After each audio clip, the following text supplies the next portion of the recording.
যিসকল টিউটৰে যোগ্যতা অৰ্জন কৰা নাই তেওঁলোকৰ দৰমহাটো আমি অলপ বৃদ্ধি কৰিম। BEd লাগিব আৰু টেট পাছ কৰিব লাগিব।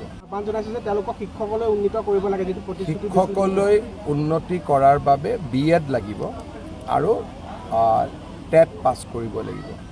আৰু তেনেকৈ নকৰাৰ বাবে সুপ্ৰিম কোৰ্টে পশ্চিমবংগত 26,000 শিক্ষক আৰু ৱেষ্ট বেংগলত 10,000 শিক্ষকক 3 বছৰ চাকৰি কৰাৰ পিছত চাকৰিৰ পৰা বাদ দিছে বা আঁতৰাই দিছে। সুপ্ৰিম কোৰ্টৰ আদেশ মতেই টিউটৰসকল শিক্ষিত হ'ব। কেইবাজনো টিউটৰে ইতিমধ্যে তেওঁলোকে যোগ্যতা অৰ্জন কৰিছে, তেওঁলোকক আমি শিক্ষকলৈ ৰূপান্তৰ কৰিম।